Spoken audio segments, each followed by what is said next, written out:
Bonsoir à tous. Donc nous allons démarrer à présent cette réunion qu'on est très content effectivement d'organiser en cette journée. Comment ça va se passer? Concrètement, je vais intervenir très rapidement, mais comme il y a eu pas mal d'évolutions au sein du cabinet pour vous présenter, pour les plus anciens et pour les récents, les différentes évolutions qu'on a eues en interne. Voilà, donc je vais intervenir juste 3-4 minutes. Et après, donc, on aura 2-3 partenaires avec IRES qui nous feront une présentation sur la réforme de l'épargne retraite et la loi Pacte. Ensuite, JP Morgan qui fera un point global macro qui n'est pas encore arrivé d'ailleurs. Et enfin, Antoine de Adekoudi qui nous parlera de produits structurés. Voilà. Alors, CGP One, aujourd'hui, qui on est rapidement, 2 cabinets, un cabinet à Toulouse, un cabinet à Paris. On voit en replay, enfin là en live, pardon, directement sur YouTube, certains inscrits qui nous suivent en direct. Je vais me déplacer. Donc voilà, 2 structures, un cabinet principal à Toulouse, créé depuis 2003, un cabinet à Paris, créé en 2015. Voilà. On tourne autour de notre site internet gestiondepatrimoine.com. Aujourd'hui, certains d'entre vous ont pu être sollicités pour des avis clients, donc on en profite pour vous remercier. Voilà. Qui on est CGP One, aujourd'hui, c'est aussi 1000 clients, à peu près, pour vous donner un ordre d'idée, et un cabinet en plein développement et en croissance constante. Voilà. Alors, comme on n'a pas l'occasion de le faire très souvent, on va vous présenter l'intégralité de l'équipe. Donc, je vais vous appeler tout le monde, un par un, voilà, pour que vous puissiez avoir conscience de qui on est, parce que la plupart du temps, vous avez votre interlocuteur en direct, votre CGP, mais c'est aussi du back-office, des assistantes administratives, du middle office, des ingénieurs patrimoniaux, qui font qu'aujourd'hui, le cabinet est en plein développement. Donc, on a 2 assistantes administratives, Aurore et Clara. Donc, si vous pouviez venir rapidement. Alors, voilà, ce sont 2 personnes essentielles dans le fonctionnement du cabinet par rapport à la lourdeur de la conformité. Donc, merci Aurore, merci Clara. On a 3 middle office ingénieurs patrimoniaux avec qui potentiellement vous pouvez être en échange. Lucille, qui n'est pas là aujourd'hui, mais qui est en télétravail. Marina et Philippe, qui nous ont rejoints récemment.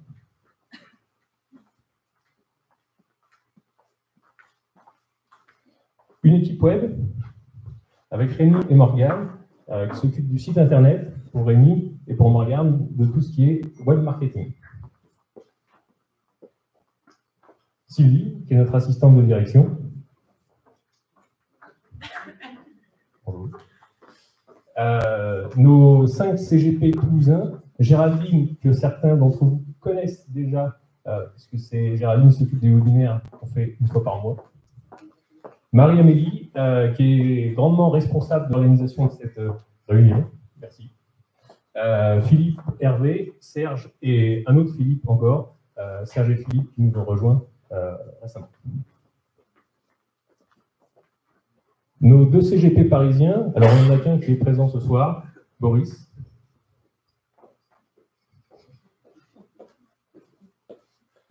Et Romain. Notre responsable commercial, qui est également CGP, Sandra. Donc on est une belle équipe. Oh oui, il y a peut-être une faute de l'orthographe. Et François et moi, qui sommes les 2 gérants et CGP du cabinet. Alors, bon, je ne vais pas vous reparler de notre métier, mais en gros, comment on est dans le marché aujourd'hui. Un CGP se distingue par son objectivité par rapport à l'ensemble des plateformes, ses spécialisations en gestion de patrimoine, son approche globale. Voilà. Et surtout, qu'est-ce qu'on construit concrètement? On construit une relation solide et pérenne à long terme avec nos clients. Alors, rapidement, qu'est-ce qu'on fait? On établit un bilan patrimonial, on établit des stratégies à moyen et long terme pour répondre aux objectifs des clients et on suit cette approche-là dans le temps. On a un métier très réglementé, d'où l'importance effectivement du suivi, du support, du back-office, etc. Donc, merci à toute l'équipe. Rapidement, et on va continuer derrière. Un CGP, ça suit effectivement l'évolution globale du patrimoine de nos clients, que ce soit la création, le développement, la mise en distribution ou encore la transmission. Voilà à peu près les 4 grandes étapes de la vie d'un patrimoine. Voilà, donc c'est fini pour la présentation. Merci à toute l'équipe, on était heureux de vous présenter effectivement cette évolution. Et maintenant, on va démarrer la première partie, la première intervention sur la loi PACTE.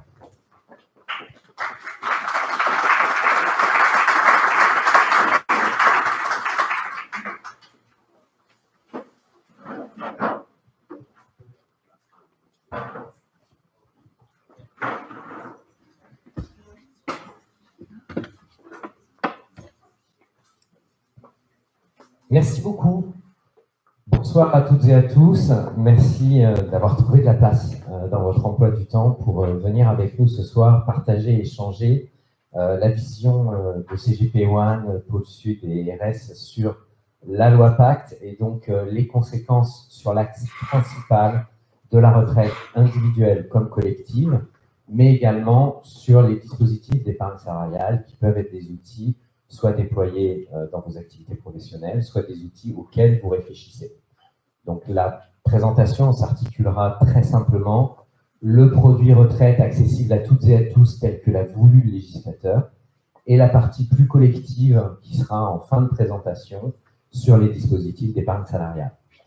Donc chez RS, on a fait une analogie par rapport à une série télévisuelle bien connue sur Game of PACTE, tout simplement parce que nous sommes convaincus que nous vivons un vrai changement dans la préparation de la retraite en France. Aujourd'hui, le législateur a la volonté de créer ce qui est ni plus ni moins du fonds de pension à la française, donc un dispositif de retraite qui va venir compléter les revenus financiers des retraités au-delà du régime général, des régimes par répartition qui vont défrayer l'actualité pendant encore, je pense, quelques années. Et donc, la volonté du gouvernement est bien là, c'est de faire émerger un équipement spécifique dédié à un projet spécifique qui est la préparation de la retraite. Et pour cela, le produit PACTE, le produit Plan d'épargne retraite, ou PER PACTE, est particulièrement bien armé pour accomplir cette mission. On va voir ensemble qu'il a aussi d'autres atouts, et même certains qu'on ne soupçonnait pas. Au niveau du calendrier, deux dates qui sont importantes. Vraiment, le 1er octobre 2019, donc c'était, on va dire, il y a 2 semaines, c'est la date légale à laquelle les opérateurs de produits de retraite individuelle pouvaient proposer à leurs clients des produits PER PACTE.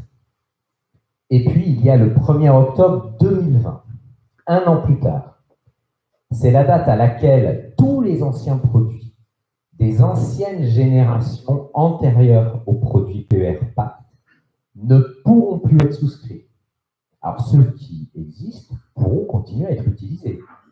Mais passé le 30 septembre 2020, si vous voulez un PERP, une Madelin, c'est niet, réglementairement parlant, ils ne pourront plus être souscrits.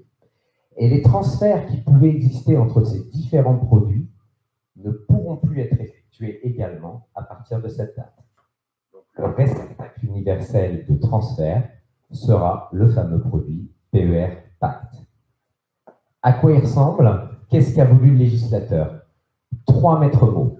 D'abord, la liberté. On a enfin un produit dédié retraite pour chacun et chacune, actif, inactif, mineur, majeur, qui permet une totale liberté en sortie. Je veux de la rente, je peux avoir de la rente. Je veux du capital, je peux avoir du capital. Je fais valoir mes droits à la retraite à l'âge légal, aujourd'hui en France à 62 ans, et j'ai envie de prendre du capital dans 5 ou 10 ans, aucun problème. Ah mais non, finalement j'ai changé d'avis, dans 5 à 10 ans, en me rapprochant de mes conseils usuels, eh bien je vais prendre de la rente, aucun problème. C'est le vrai 4x4 de la préparation à la retraite, ce produit. Donc liberté du choix de sortie. Je suis en cours d'épargne sur mon produit retraite, j'ai un projet de résidence principale, je veux mobiliser mon épargne retraite pour l'acquisition de cette résidence principale, je peux le faire. Aucune autre condition, si ce n'est acquérir une résidence principale. Ce n'est pas obligatoirement la première, ce n'est pas la troisième uniquement, c'est n'importe laquelle, et il n'y a aucune condition préalable pour l'acquisition de cette résidence principale. Comment se structure le produit? En fait, on a deux produits qui existent. On va avoir un produit collectif et on va avoir un produit individuel. L'un est mis en place dans une activité professionnelle, d'où son nom, plan d'épargne retraite entreprise, et l'autre est mis en place à titre individuel. Mais les trois sont parfaitement symétriques. Ils ont tous les trois compartiments. Trois compartiments qui sont activés tous les trois sur le plan d'épargne retraite entreprise, puisque ces deux compartiments-là sont spécifiques à une activité professionnelle, et un seul compartiment qui est actif sur le plan d'épargne retraite individuelle. Qu'entendons-nous par actif? Actif, ça veut dire que chacune peut choisir d'y faire un versement. En revanche, les compartiments passifs sur le produit de retraite individuelle, eux, ne vont recevoir que des transferts entrants. Je quitte une entreprise qui avait un dispositif type PERCO. L'entreprise dans laquelle je crée mon activité en tant qu'auto-entrepreneur. Je n'ai pas de PERCO, je ne peux pas, je n'ai pas de salarié. Donc légalement, je ne peux pas en avoir. Je choisis de transférer vers le compartiment identique dans mon plan d'épargne retraite individuelle. Pas plus compliqué que ça. Donc la portabilité, la simplicité, on la retrouve dans la structure des différents produits. Maintenant, justement, quels sont les anciens produits qui vont venir se loger dans ces fameux compartiments que l'on désigne avoir un C de compartiment et leur chiffre, c'est un C2, C3. Dans le C1, on va retrouver les produits PERP, Madelin, les régimes retraite un peu spécifiques que sont Préfonds, Corem et le CRH. Dans le compartiment collectif, on va retrouver en fait le PERCO, et dans le compartiment catégoriel, tous les systèmes de retraite supplémentaire destinés aux salariés à cotisation définie ou article 83. On retrouvera toujours dans le compartiment individuel quelque chose qui ressemble un petit peu à l'article 83, mais qui était optionnel. C'était la capacité que chaque salarié bénéficiant de la fameuse article 83 a de verser, par exemple en fin d'année, une somme complémentaire à celle que son employeur lui versait. Donc tout ça, c'est bien structuré entre l'individuel. Je choisis à titre personnel d'effectuer un versement. Ce qui est collectif, dans mon entreprise, il y a tel et tel dispositif qui s'applique à l'ensemble des bénéficiaires. De ce qui peut être catégoriel, un exemple, un régime de retraite supplémentaire accessible à tous les salariés qui sont rémunérés à plus d'un pass par an. Donc voilà par exemple une définition de régime catégoriel. Donc on va retrouver ces trois compartiments. Donc l'individuel, forcément, ce sont des versements volontaires. Le collectif, on va retrouver tous les dispositifs d'épargne salariale à l'intérieur. Donc l'intéressement ultra classique, la participation qui peut avoir certains avantages, notamment dans les entreprises de moins de 50 salariés. Et je ne fais pas de lapsus en disant moins de 50 salariés. On est d'accord, elle est obligatoire dans les plus de 50, mais dans les moins, elle peut avoir une certaine faveur dans les moins de 50 salariés. Et puis également, le fameux abondement, qui sont des dispositifs très classiques d'épargne salariale propres au plan d'épargne en entreprise. Et le système catégoriel, donc pour la catégorie de salariés désignés, eh bien, ces versements sont obligatoires. Tout ça va être très clairement rangé dans ces trois compartiments. Comment on sort? Donc on a vu qu'on avait la liberté de sortie. On la retrouve. On peut sortir intégralement en capital, y compris en rachat programmé ou fractionné, et en résidence principale. Donc, quel que soit votre choix de sortie, à un moment ou à un autre, eh bien, vous pourrez sortir de la manière dont vous l'avez choisi, et vous aurez très probablement besoin, au moment où vous sortirez, d'avoir un conseil par rapport à votre situation personnelle, votre situation fiscale, votre situation en termes de patrimoine net, de revenus, entre les avantages, les inconvénients des différents modes de sortie que je vais vous présenter dans quelques secondes. Notons quand même que dans le compartiment numéro 3, là, en revanche, on n'a pas trop le choix. Si vous vous souvenez de la fameuse boutade à propos d'Henry Ford et de la couleur de la Ford T, je peux laisser la couleur que vous voulez, du moment que c'est noir. Bon, c'est pareil. Hein. Si vous voulez de la rente, vous avez de la rente. Si vous voulez du capital, écoutez, vous avez de la rente, c'est très bien la rente. Donc, du compartiment 3, on ne peut sortir qu'en rente. Le cadre fiscal à l'entrée, c'est là aussi où le produit Retraite Pacte a repris en fait ce qui existait et en a donné une lecture qui va correspondre à chaque usage de chacun des compartiments. Si on est sur un produit individuel, eh bien, sur ce produit individuel, on va pouvoir choisir en tant qu'épargnant, quand on fait son versement, si ce versement que je fais, et uniquement celui-là, hein, pas tous les autres jusqu'à la fin de ma vie, hein, juste ce versement que je vais faire, est-ce que je choisis qu'il soit déductible de mes revenus de l'année en cours, ou est-ce que je choisis sa non-déductibilité? Bien entendu, s'il est déductible, il est dans la limite du plafond retraite individuelle. Et si vous vous souvenez, alors je sais que je vais parler de choses qui ne sont pas très agréables, c'est un peu urticant comme ça un soir, la page 3 de votre avis d'imposition, alors pas celui de cette année, 2019, hein, où on a le CIMR qui neutralise l'impôt pour beaucoup d'entre nous, mais celui par exemple de 2018. Sur la page 3, vous avez un tableau, plafond retraite individuelle, vous, votre conjoint, mineur, et puis vous avez des montants. Puis si on remonte sur des tableaux 2017, 2016, vous avez même des détails, plafond reportable, etc. Et bien ça, en fait, c'est un dispositif d'aide à la préparation de la retraite que le gouvernement permet à chacun d'entre nous, mineur, majeur, actif, inactif.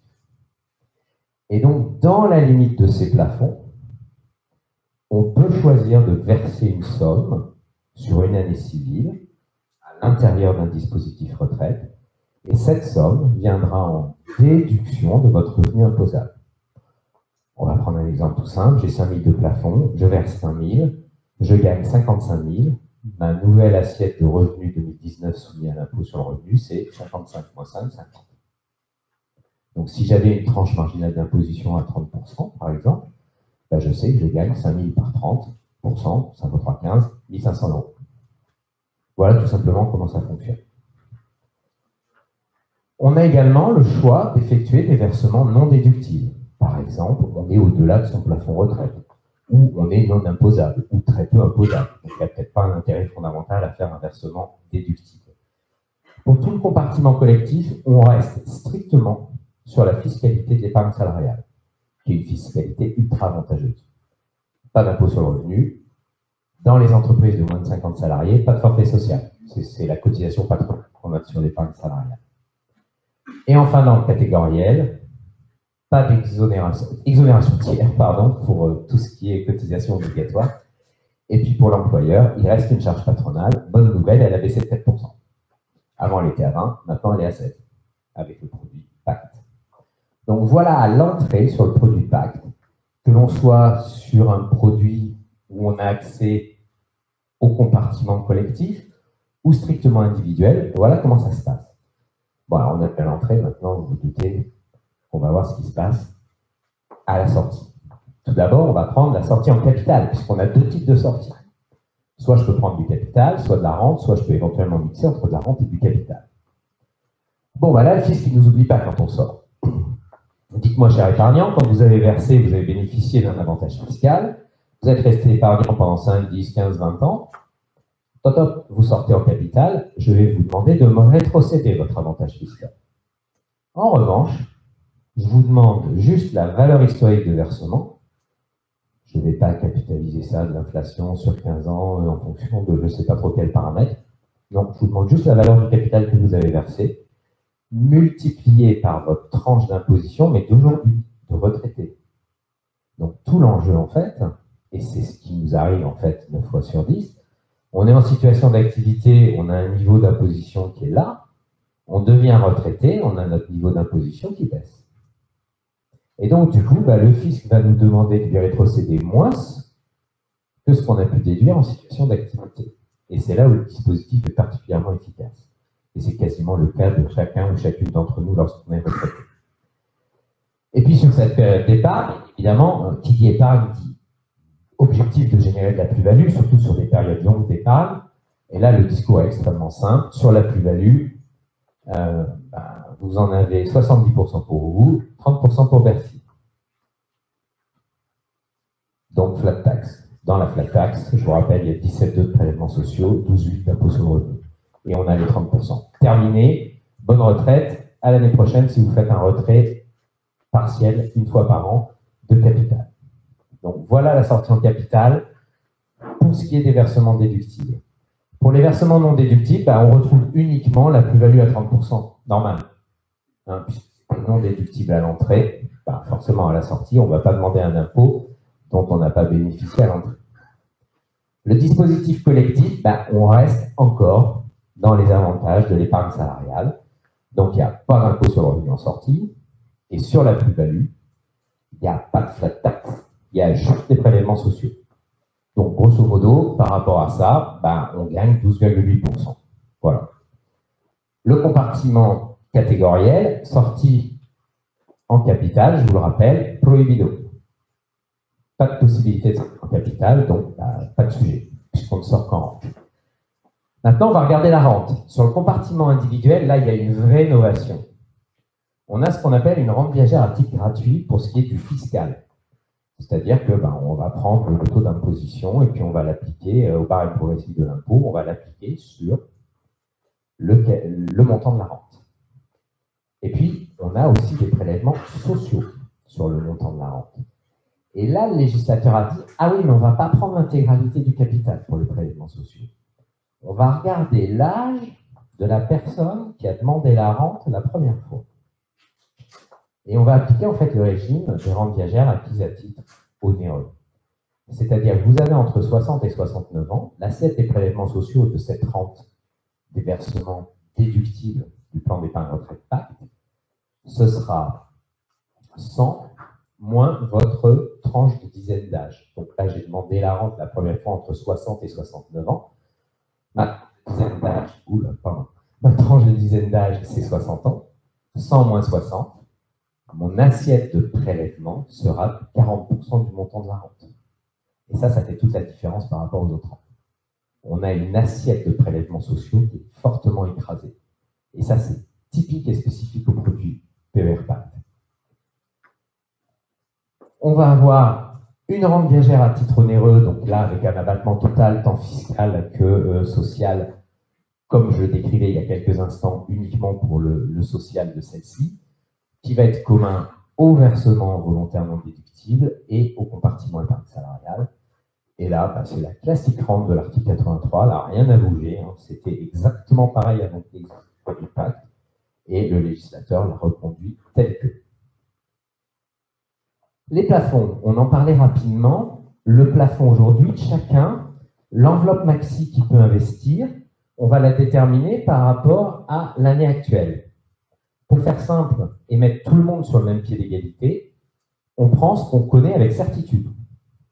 C'est-à-dire qu'on va prendre, par exemple, pour un TNS, son revenu professionnel, donc un travailleur non salarié 2018. Pour un salarié, on va prendre son revenu imposable moins l'abattement des 10% pour frais. Et on va enlever toutes les cotisations qu'il a pu percevoir en 2018 et qui doivent être déduites. Tout ce qui est cotisation collective obligatoire. Donc le PERCO, éventuellement pour le salarié et le travailleur non salarié. Une partie des cotisations Madelin pour le travailleur non salarié. Et puis d'éventuelles cotisations obligatoires sur un régime 83 pour un salarié.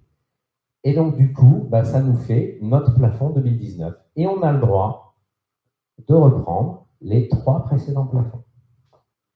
Donc, une fois qu'on a utilisé celui-là, exemple, il fait 5 000 €, j'ai versé 7 000 €, il me restait 1 000 € de mon plafond 2016 que je n'avais pas utilisé. Bon, j'ai versé 7 000 € moins 5 000, donc il me reste encore à trouver 2 000 € de plafond. Il me reste 1 000 € de plafond 2016 que je n'ai pas consommé. Super. J'ai plus que 1 000 € encore de plafond à trouver. Il m'en restait 500 ici que je n'avais pas consommé. Super. 1000 moins 500, mais il me reste encore à trouver 500 € de plafond que je n'ai pas consommé, sinon... ce que j'ai versé, j'aurai 500 € qui seront soumis à l'impôt. Si je les ai là, tout va bien. Mais 7 000 € de versement 2019 sont intégralement déductibles. Voilà comment ça fonctionne. Mais là encore, vos interlocuteurs CGP One sont là pour vous accompagner sur la compréhension de la mécanique du plafond retraite individuel. Et n'oublions pas les TNS, qui eux, en plus de ces 4 plafonds, ont droit sur l'année 2019, vous voyez bien qu'ici, on est en référence sur du 2018, puis après 2017-2016, eh bien, ils ont droit à 2 plafonds complémentaires. Ça, c'est la spécificité du régime TNS. N'oublions pas par rapport aux salariés qui payent des cotisations retraite beaucoup moins élevées. mais qu'en face aussi, ils sont certains d'avoir des prestations de retraite beaucoup moins élevées. Donc, on n'a pas l'un sans l'autre. Et la sortie en capital à chaque fois possible, y compris pour la résidence principale. Attention, l'administration vous fait une fleur de calculer votre plafond retraite individuel en fonction des éléments que vous lui avez déclarés. D'expérience, 9 fois sur 10, c'est faux. Parce que, alors je vais prendre ma casquette Bercy, malheureusement, ça a été mal déclaré par le contribuable. Et donc là, il y a un vrai enjeu quand on prépare sa retraite et qu'on commence à verser des sommes significatives sur ces dispositifs. Il y a un vrai enjeu à vérifier l'exactitude de votre plafond retraite individuelle. Et là encore, se faire accompagner, c'est quand même une tranquillité majeure sur cette approche. Ces opportunités sur ces nouveaux produits, la première, c'est qu'on a quand même une déductibilité à l'impôt pour préparer sa retraite, c'est plutôt une bonne nouvelle. Alors certes, il faut un effort d'épargne. Mais on n'est pas obligé de raisonner uniquement effort d'épargne. On peut aussi raisonner recyclage d'épargne. J'ai de l'épargne qui dort, qui ne me rapporte rien, je suis sur 5-6 ans de faire valoir mes droits à la retraite. J'ai une TMI de 30%. Ce n'est pas totalement idiot de faire un petit retrait de son épargne dormante, de la mettre dans un produit PER Pacte, et effectivement d'avoir ce premier rendement qui est fiscal de déductibilité de 30%. Donc on peut fonctionner avec un effort d'épargne, mais aussi on peut fonctionner avec du recyclage d'épargne. Pour celles et ceux qui ont fait du PERP en 2017 et qui n'ont pas fait en année blanche en 2018, et puis avant que le PER Pacte sorte, qui se sont dit, conseillé, et très bien conseillé d'ailleurs, il ne faudra pas en faire en 2019, sinon on ne pourra pas tout déduire, donc j'attends 2020. Ça, c'était l'amendement 467 sur les versements PERP. Bonne nouvelle, le PER est sorti après l'amendement 467, après l'année blanche. Au lieu de verser sur un PERP, vous versez tout sur un PER et vous avez la déductibilité totale. Et on n'en parle plus. Bonne fête de fin d'année à l'année prochaine. Donc ça, c'est le vrai avantage en termes de souplesse que ce produit peut apporter. Depuis le 1er octobre 2019, donc RS a effectivement proposé un PER individuel, un PER d'entreprise, et nous allons transformer automatiquement l'ensemble de nos produits entreprises dans la nouvelle génération à partir du 26 octobre 2019.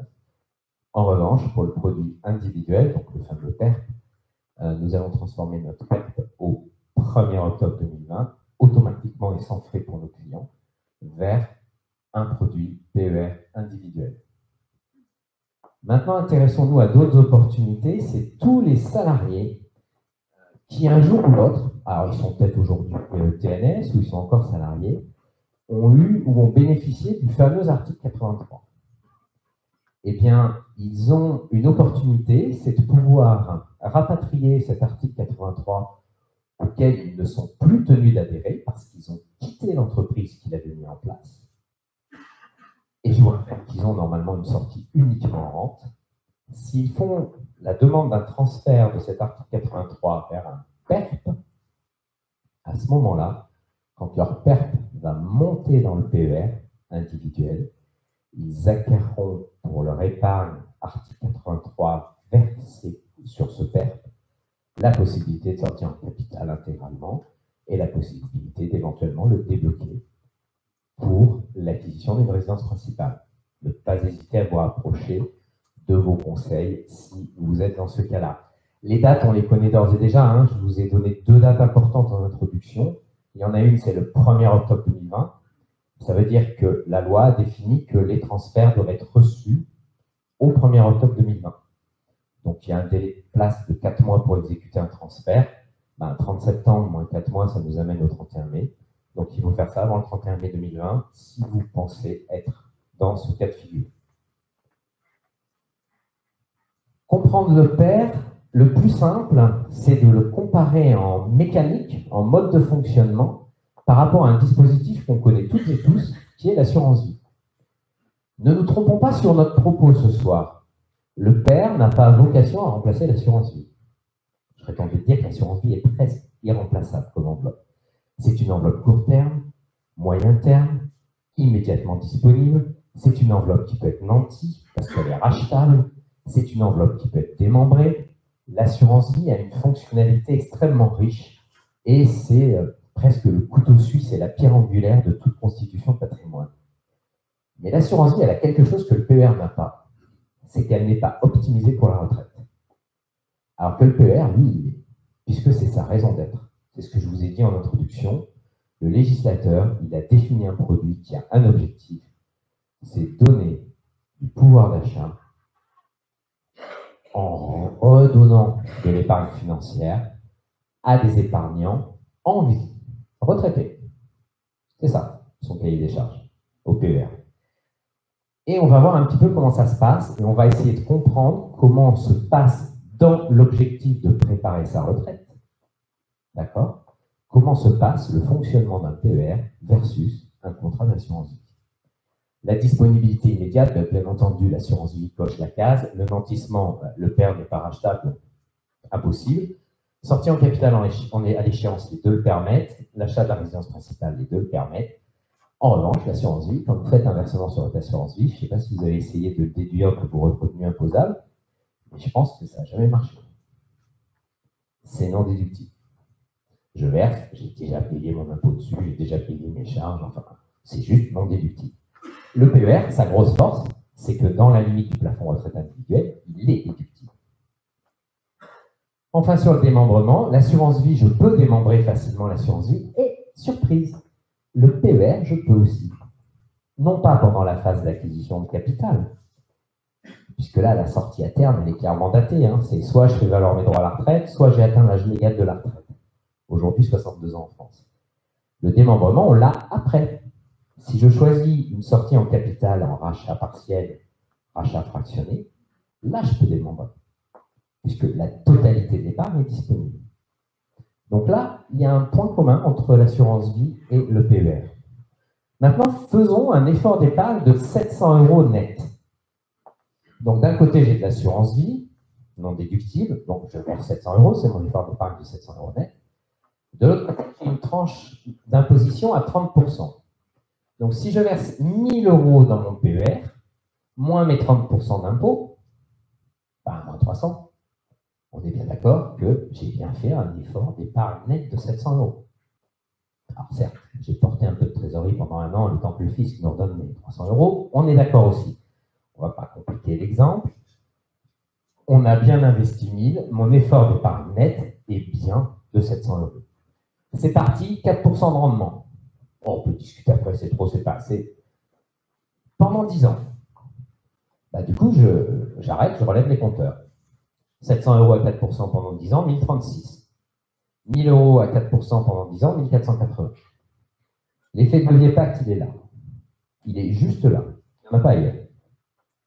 L'effet de levier pacte, il est sur l'investissement de l'économie d'impôt. Si on n'investit pas l'économie d'impôt, le PER pacte ne sert à rien. Et effectivement, parce que j'ai investi plus au départ, quand bien même la fiscalité, lorsque je sors, est vraiment contre-intuitive, c'est pas cher là. Hein, ouais, mais c'est pas cher sur 336 € de plus-value. Oula, c'est cher là. Ouais, mais c'est cher sur 480 € de plus-value. Et finalement, ce qui l'emporte, c'est bien la plus-value. C'est le bras de levier qu'on a pu avoir pendant la période d'épargne, puisqu'on voit que net, après paiement de l'impôt sur le revenu en sortie en capital, après paiement des cotisations sociales, prélèvements sociaux, eh bien, j'ai un petit peu plus avec le PER qu'un contrat d'assurance vie. Exactement 31%. Donc, ça vaut vraiment le coup quand même de se pencher sur ce produit. Et qu'est-ce qui se passe si j'ai des variations entre mes tranches marginales d'imposition quand je verse, quand je suis actif, et quand je sors en tant que retraité? On voit évidemment que si jamais je suis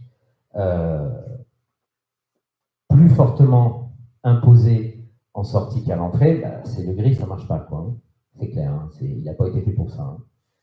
En revanche, on voit qu'il y a un cas de figure où bah, je suis rentré à 14% en activité, je suis sorti à 14% retraité, bah, l'assurance vie est plus efficace. Dans tous les autres cas de figure, le plan d'épargne retraite pacte est plus efficace que l'assurance vie, la préparation de la retraite. Je redonne bien l'objectif quand même, hein, qu'on ne se trompe pas sur l'objectif. Ces deux produits sont idéalement complémentaires, mais s'il faut préparer la retraite, il y en a un qui a un peu plus d'atout que l'autre. Je suis ton père, Luc.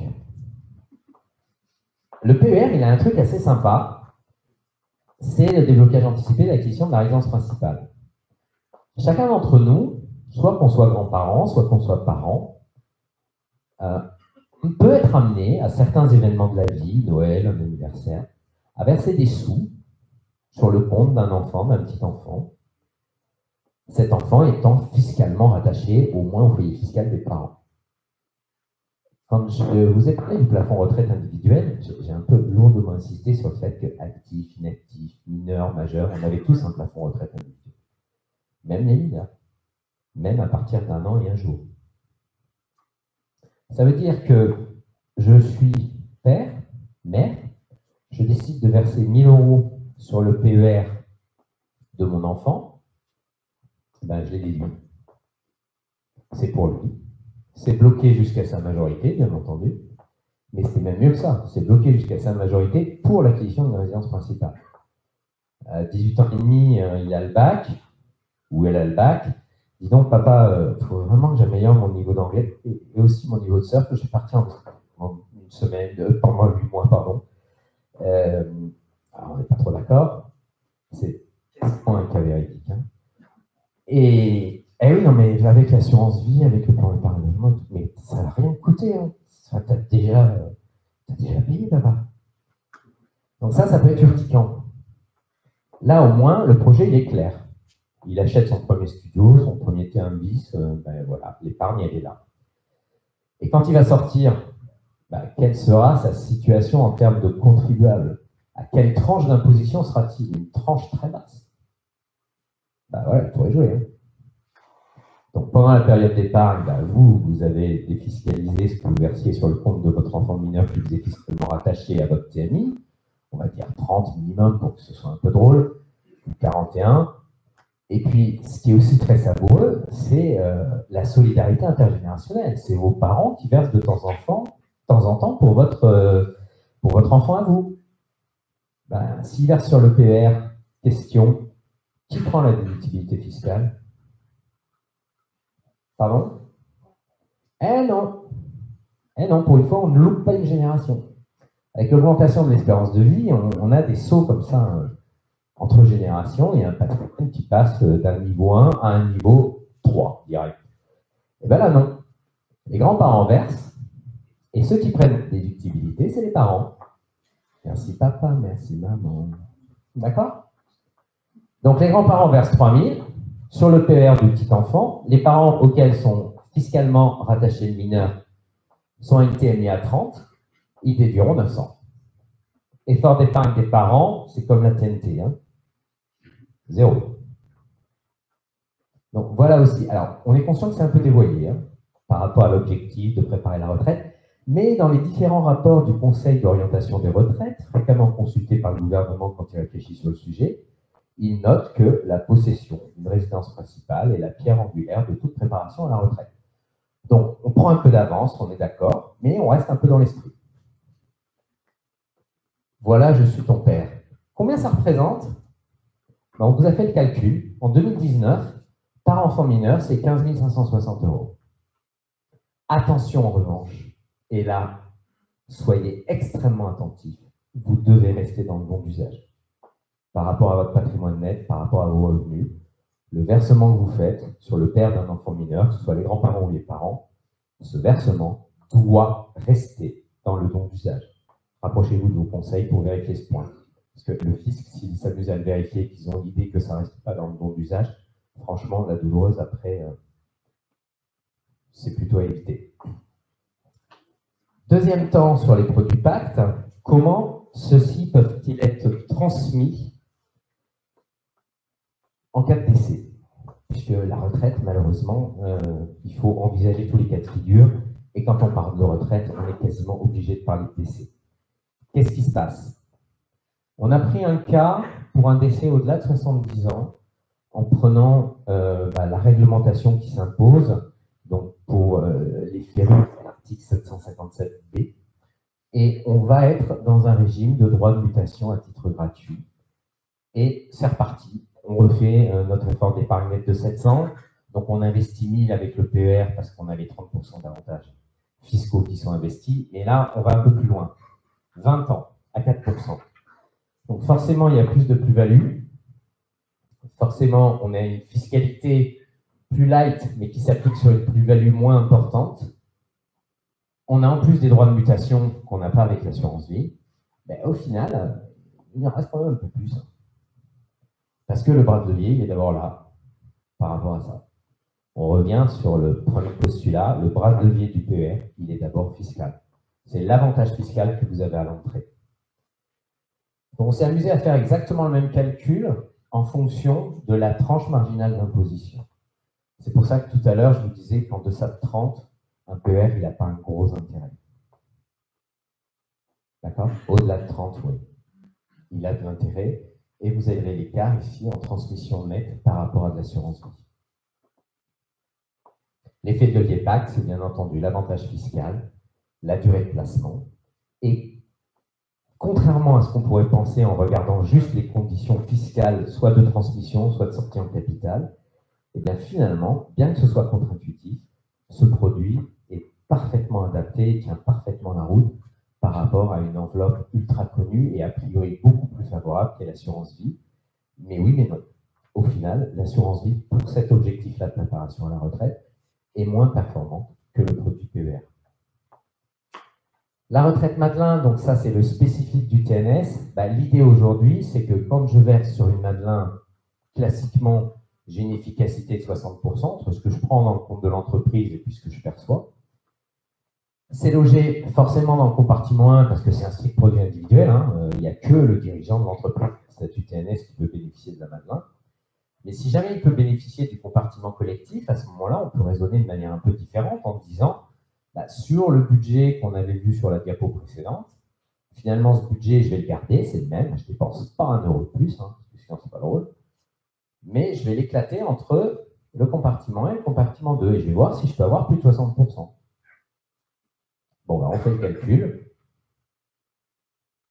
Hop, 80%.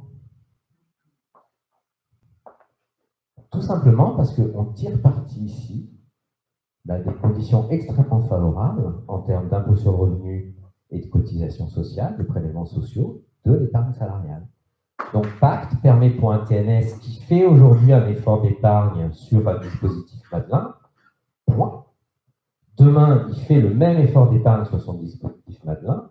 Si les conditions dans son entreprise sont réunies, il peut le faire sur un produit Pacte d'entreprise et son effort d'épargne, celui qu'il fait habituellement chaque année, va venir lui déclencher un abondement qui, lui, fiscalement et socialement, est beaucoup plus avantageux qu'une cotisation Madelin. Donc là encore, il y a des calculs d'enjeux à faire. Garder une Madelin ou le transférer vers un père, là, il y a beaucoup de conseils à avoir.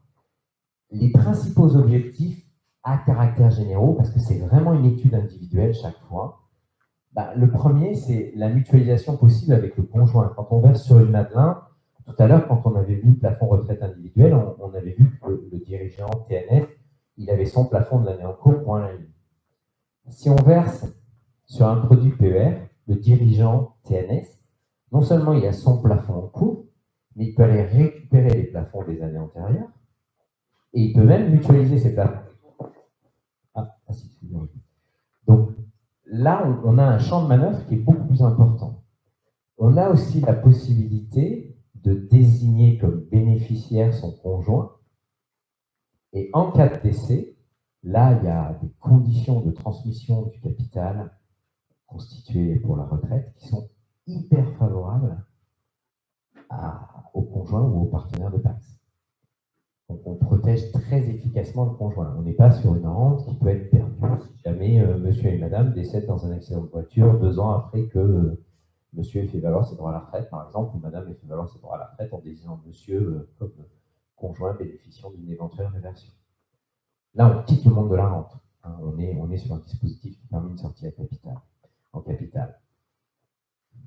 2 points importants aussi qui protègent les assurés. Donc, donc codifiée dans le Code monétaire et financier. Vous avez la référence des 2 articles.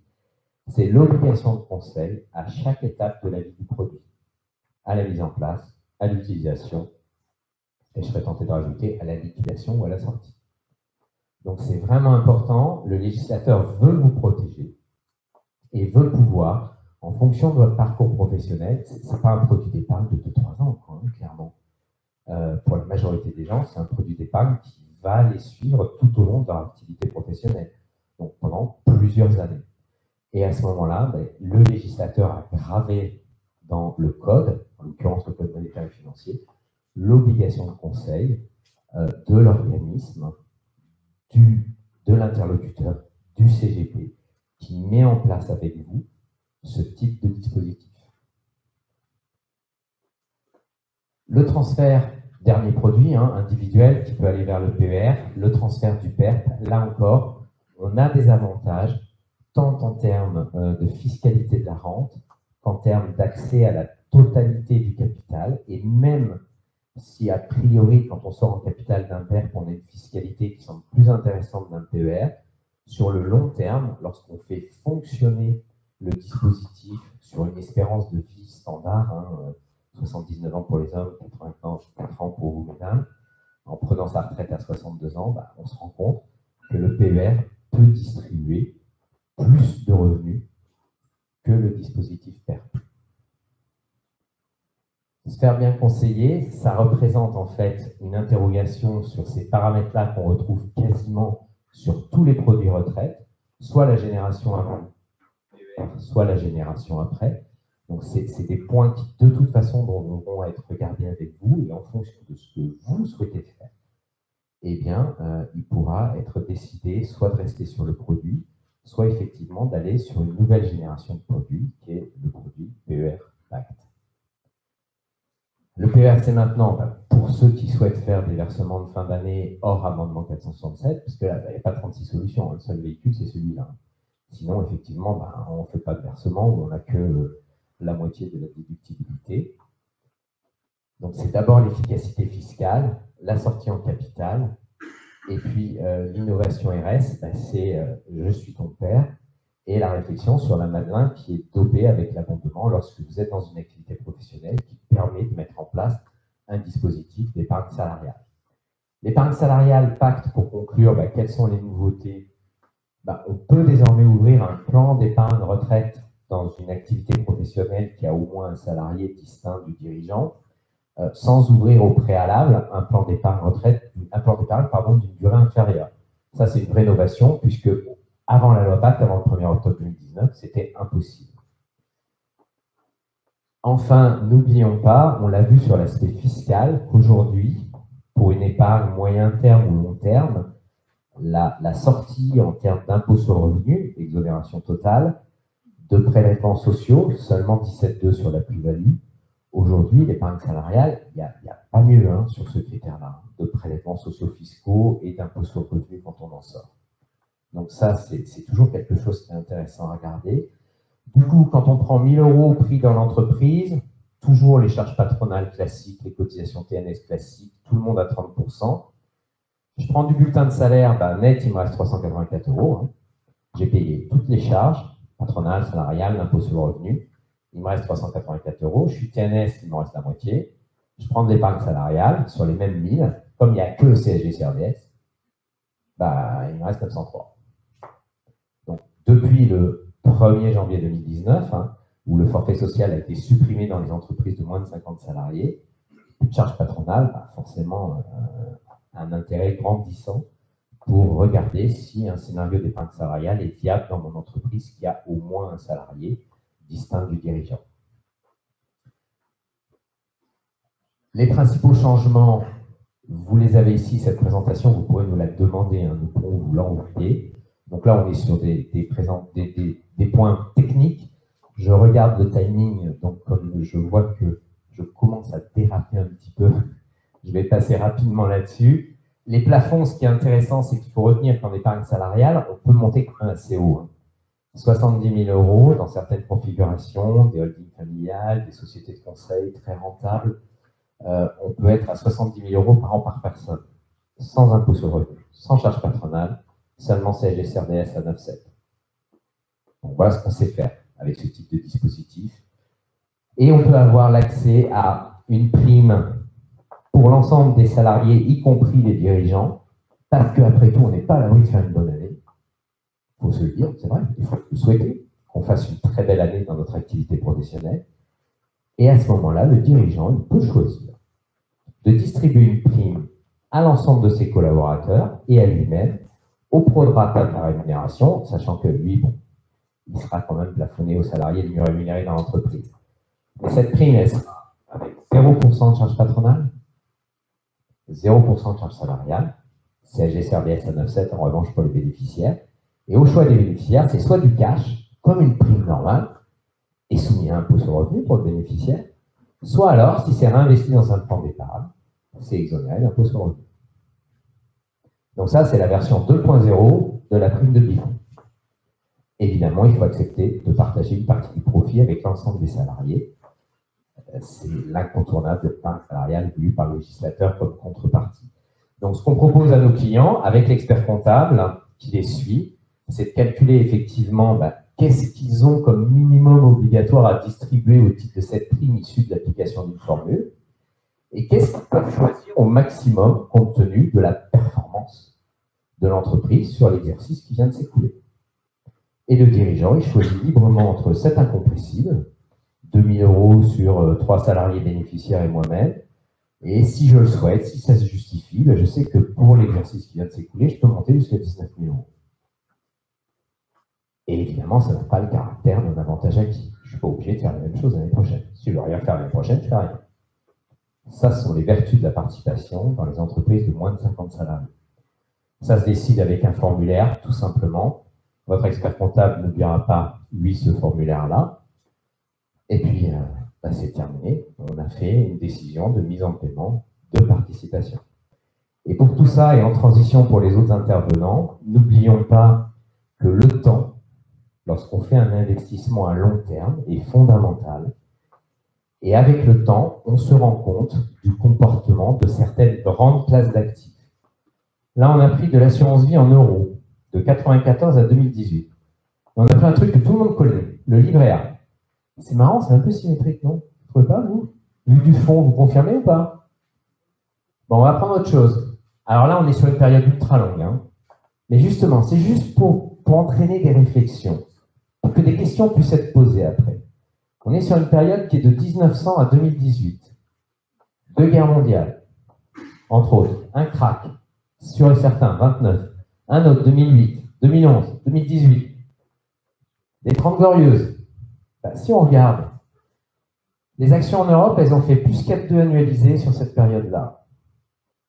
6,4 les États-Unis. Alors même si j'ai l'obligation de vous rappeler que les performances passées ne présagent pas des performances futures, que tout risque d'investissement en actions, en obligations, en produits monétaires peut représenter le risque de perte en capital pour l'épargnant.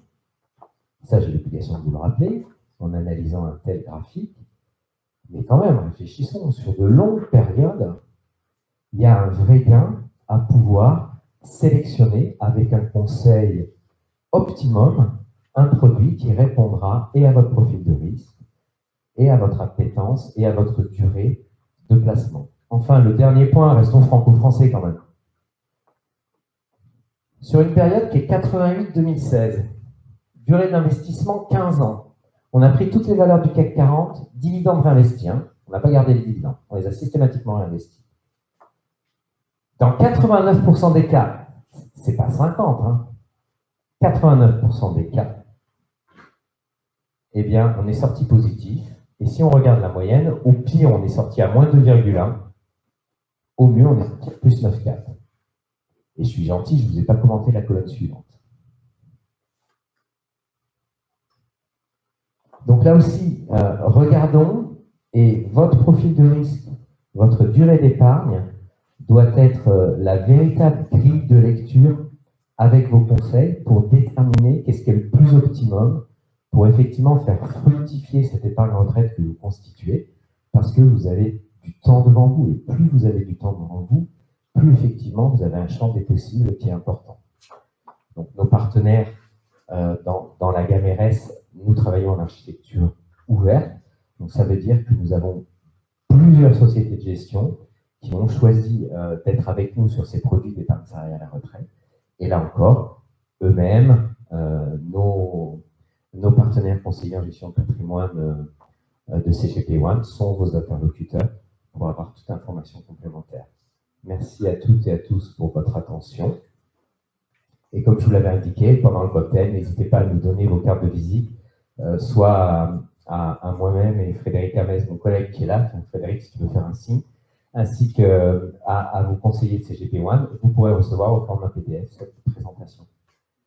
Très bonne suite de conférence et je passe le micro à Titi.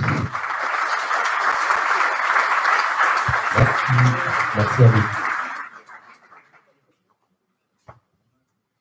Merci. Je crois que c'est moi qui dois prendre le relais.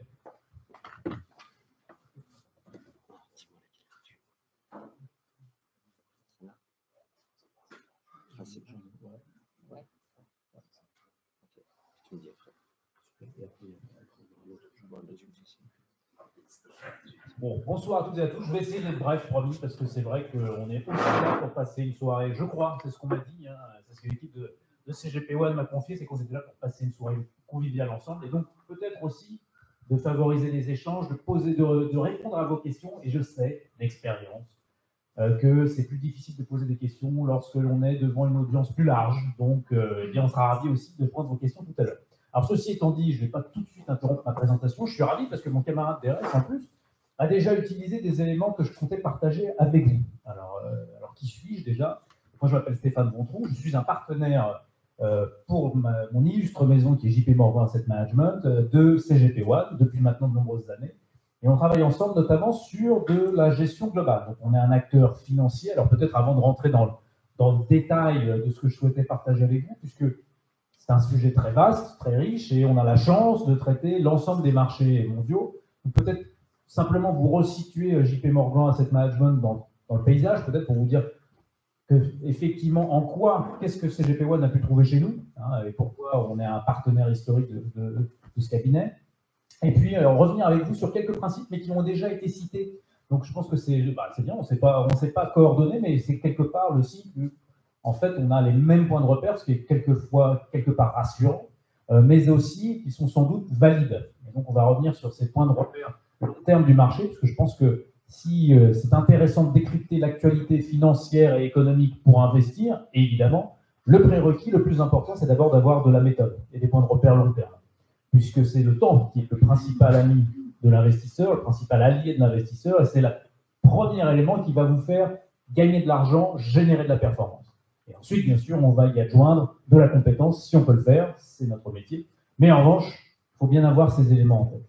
Alors, JP Morgan Asset Management, donc je pense que le nom, vous êtes peut-être familier dans une certaine mesure, beaucoup d'entre vous peut-être sont clients par l'intermédiaire du cabinet.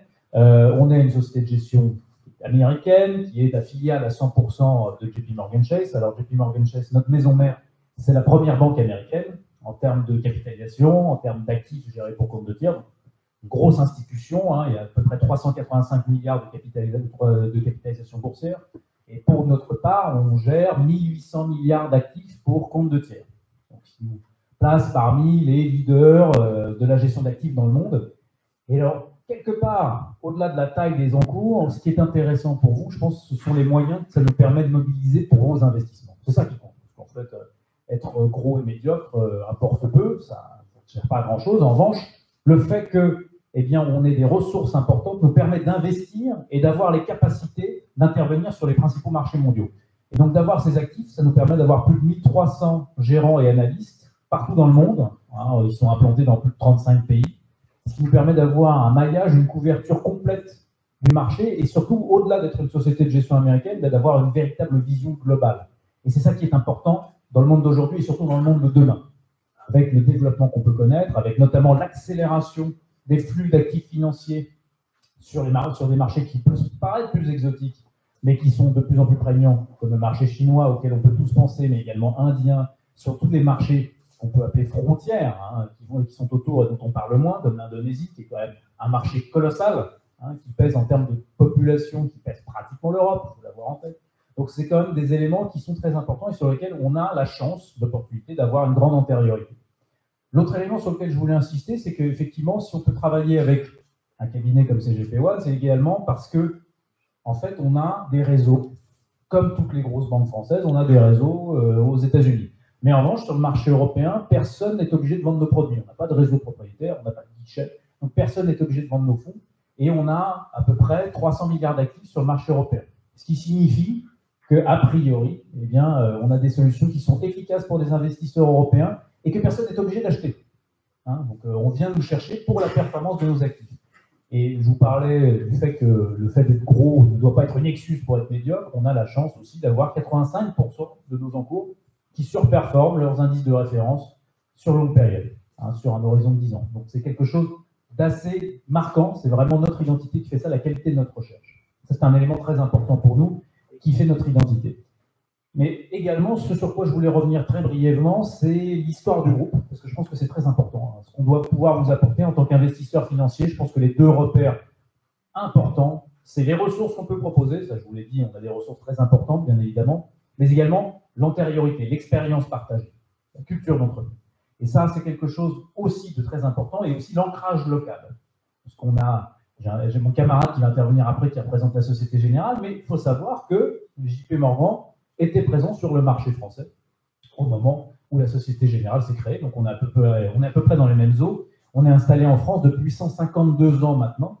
Donc on a une véritable antériorité et on a la capacité à investir long et à être un repère de long terme. On est même extrêmement sédentaire puisque nous occupons les mêmes locaux depuis 102 ans. On ne bouge pas très souvent. Donc l'idée, c'est vraiment d'avoir aussi une institution, une pérennité. Et je pense que ça, c'est quelque chose d'important aussi, d'avoir cet ancrage local, cette vision du marché. Et ça, c'est quelque chose que l'on partage et qui est important dans notre identité, dans notre culture, le fait d'avoir, oui, une plateforme globale, oui, des capacités internationales, mais également des équipes au contact de vos conseillers localement avec une véritable culture du marché local. Donc cette déclinaison, elle est extrêmement importante. Alors, les principes de l'investissement long terme, on a des petits livrets à vous remettre, si vous souhaitez tout à l'heure, ils sont à votre disposition, donc vous pourrez les consulter par ailleurs, sur lesquels je voulais revenir. Je ne vais pas revenir sur toutes les diapos. Oh, merveilleux, la technologie est avec nous. Merci. Bon, alors je ne vais pas revenir sur le fait que ça commence par des bonnes nouvelles. Je vais vous faire un résumé de cette présentation sur des principes long terme. Ensuite, on va arriver sur un petit peu d'actualité quand même, parce que sinon, vous m'en voudriez de ne pas en parler du tout. Mais je voulais simplement revenir, comme je vous le disais avant de parler de cette actualité, sur ce qui fait justement les fondamentaux de l'investissement. Alors, le premier élément, on vous a parlé retraite ce soir. Effectivement, la bonne nouvelle, c'est que là, on vous parle d'espérance de vie à la retraite notamment. Hein. Donc, on a de probabilité de survie. Donc, quand on a 80 ans, d'atteindre l'âge de 90 ans, en partant d'un âge de retraite à 65 ans, la probabilité pour un homme, pour une femme, est cumulée que l'un des deux conjoints soit survivant à cet âge-là. En termes clairs, la bonne nouvelle, c'est que votre espérance de vie, et la nôtre, hein, tous dans cette salle, est très importante. Elle augmente. Le problème étant qu'à l'heure actuelle, je parle en termes collectifs bien évidemment, eh bien, il y a une forte probabilité que vous surviviez, que nous survivions à notre épargne. On vit de plus en plus longtemps, mais en revanche, on ne fait pas forcément ce qu'il faut pour avoir les moyens, justement, de vivre décemment dans la durée.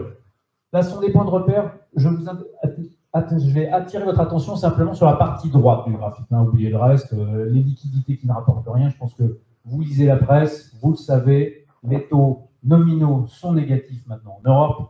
Les taux réels, hein, c'est-à-dire corrigés de l'inflation, le sont encore plus, même si l'inflation est faible. Ce qui fait que pour le moment, pour vous donner une idée, le Portugal, son jugement de valeur emprunte à taux négatif jusqu'à 9 ans et l'Irlande, en plein Brexit, emprunte à taux négatif jusqu'à 12 ans. Donc, les taux réels sont très, très négatifs. Donc, effectivement, l'usage massif des obligations et des obligations gouvernementales dans un portefeuille ne paraît pas extrêmement pertinent. Pour le remettre en lumière sur une très longue période, j'ai simplement voulu vous remettre un graphique sur la droite qui vous met la performance en termes réels. Donc, on est toujours corrigé de l'inflation. Des liquidités, c'est la courbe bleue, où je double le capital en 120 ans. C'est bien, c'est long.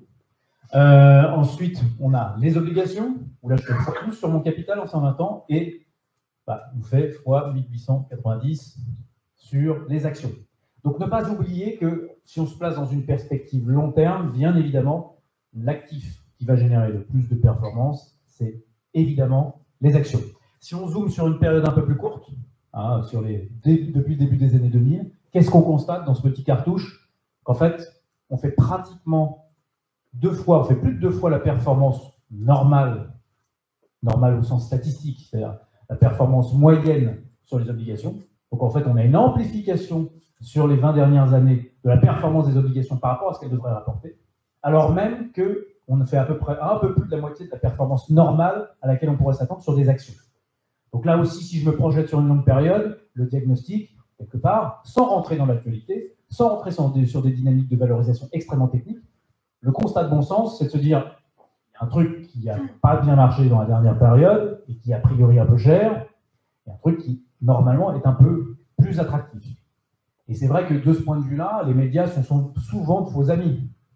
Je vais vous donner un exemple. Je pense que vous avez souvent entendu que les marchés américains, dans leur globalité, étaient chers, peut-être souvent dans les news, on entend ça, et en particulier les valeurs technologiques. Les valeurs technologiques, c'est extrêmement cher. On va se remettre sur une perspective, là, parlons un peu plus d'actualité. Sur les 6 derniers mois, la performance des indices technologiques aux États-Unis, c'est 0. Ça a fait 0 sur les 6 derniers mois. Ça ne veut pas dire que c'est pas cher, mais en tout cas, si je regarde ce qui s'est passé dernièrement, ça fait 0, alors que le 30 ans, la dette à 30 ans américaine, sur 6 mois, si j'en détenais, c'est 30% de performance. Si je détenais du 50 ans autrichien, c'est 50% de performance, sur 6 mois. Qu'est-ce qui est cher? Je vous pose la question, à votre avis. Qu'est-ce qui est cher implicitement? Un truc qui peut me rémunérer mon capital et mon risque dans la durée, ou quelque part une indexation sur un passif et une dette incontrôlée. Donc, très clairement, bon, la réponse est un petit peu dans la question, et je vous invite à vous poser vraiment sérieusement cette question. Je ne reviens pas là-dessus. Ça, c'est un élément très important. Pourquoi, collectivement, sommes-nous sous-investis sur les marchés actions? Parce que ça fait peur. C'est-à-dire que, concrètement, l'investissement, c'est quand même un sujet qui devrait se passer par là. Sauf que quand le marché baisse, c'est plutôt par là, en étant public, que ça se passe. Ce qui signifie que c'est de la tête qui parle, ce qui n'est pas forcément une bonne solution. Qu'est-ce que vous avez là-dessus? Ça vous montre quoi? On a pris un indice européen. Les bâtonnets gris, c'est la performance annuelle constatée, chaque année. Le point rouge, c'est le pire point atteint durant chaque exercice. En termes clairs, qu'est-ce qui se passe? On a une performance médiane à 12%, une performance moyenne à 15%. Dans 3/4 des cas, le marché action est positif. Sauf que chaque année, il y a des moments où ça se passe mal. Il y a des moments où ça fait peur. Il y a des moments où on a envie de craquer, où on se dit que c'est la fin du monde. Et c'est précisément la raison pour laquelle, en moyenne, les investisseurs ne gagnent pas beaucoup d'argent en bourse. Non pas parce que les actions ne sont pas performantes, mais parce qu'ils craquent au pire moment. Et nous, qui sommes asset managers, les gérants d'actifs, on ne peut pas nous mentir, hein, parce que nous, on voit les flux. Hein. Donc on nous raconte souvent, oui, non, j'ai investi, non, mais j'ai gardé. Oui, non. Nous, on voit ce qui se passe collectivement, en agrégé. Et en agrégé, qu'est-ce qui s'est passé, sans vous refaire l'historique récent? L'année dernière, la performance en fin d'année a été très mauvaise. Quand les flux sont-ils sortis? À la fin de l'année dernière et au début de cette année. Ce qui signifie que l'excellente performance du début de l'année bénéficie à trop peu d'investisseurs. Et c'est toujours comme ça. Donc ce que je vous invite à faire, certes c'est un message bête comme chou, je n'ai pas révolutionné le monde de la finance en vous donnant ces messages, mais je pense que c'est très important d'avoir ces repères de bon sens qui font que généralement, quand les magasins font les soldes, vous ne partez pas du magasin en courant. Et pourtant, c'est ce qui se passe sur les marchés. Dernier point que je voulais aborder sur ces principes long terme, c'est la diversification. La diversification, là aussi, c'est un gage de performance long terme. Parce que c'est vrai qu'on a un biais, tous, c'est de la finance comportementale pour faire chic, hein, mais on préfère, c'est un lien quasi atavique, on préfère investir sur ce qui est près de chez nous parce qu'on a le sentiment de mieux le connaître. Pas sûr que nous connaissions tous mieux la cote allemande que la cote américaine, mais pour autant, on a un gros prisme, on a un gros biais domestique. Donc on préfère, on a le sentiment qu'on maîtrise mieux la situation. Ce qui signifie qu'on a un biais domestique. Ce biais domestique, le problème, c'est que comme nous sommes en Europe, il coûte cher. Parce que malheureusement, l'Europe est une zone mature dans laquelle le potentiel de croissance est plus faible qu'ailleurs. Et donc, ce biais coûte sans doute plus cher à un investisseur européen qu'il coûte à un investisseur américain ou un investisseur chinois. Pour vous l'illustrer sur un chiffre, on parle de longue période, on ne va pas s'amuser à faire la course à l'échalote de la performance à 6 mois. Sur les 10 dernières années, sur les actions européennes, la performance elle a été de 85%. C'est pas mal. C'est pas mal quand même. Bon, ça reste une performance décente. Pratiquement doublé le capital en 10 ans, c'est bien. Sauf que dans le même temps, sur les marchés américains, on a fait 250%. Ça vaut le coup d'avoir un peu de marché américain. C'est pas si mal. Là aussi, ne regardons pas que dans le rétroviseur. Mais pour autant, la croissance, c'est quoi? La croissance d'une économie, globalement. Nous, on aime bien se cacher derrière beaucoup de termes techniques. Je vais vous en montrer quelques-uns pour vous montrer que je suis un garçon très compétent. Mais pour autant, la croissance, c'est quoi? C'est d'abord et avant tout la croissance de la population active, combien j'ai d'unités de production en termes de capitaux humains, et la productivité de ces agents. Ce sont ces deux leviers. Or, évidemment, sans être grand clair, on voit bien que sur le marché européen, on est condamné à avoir une grosse croissance de la productivité si on veut sortir un petit peu de croissance. Et donc, de ce point de vue-là, les repères long terme, là aussi, on les a. Il n'y a pas de grosse surprise. L'aléa, il vient de la trajectoire court terme. La tendance longue, elle est plutôt connue.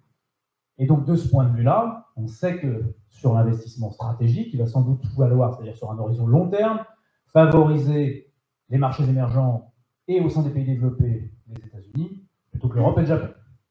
Ça ne veut pas dire qu'il ne faut pas en avoir du tout.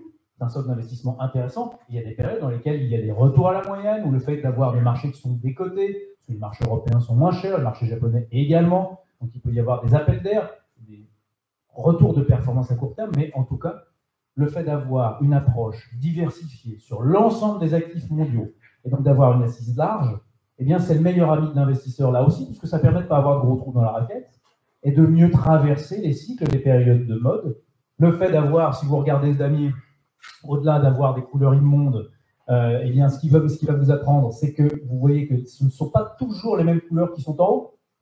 Donc, quelque part, c'est le championnat du monde des performances des différentes classes d'actifs à travers le temps. Ce ne sont jamais les mêmes couleurs qui sont en haut.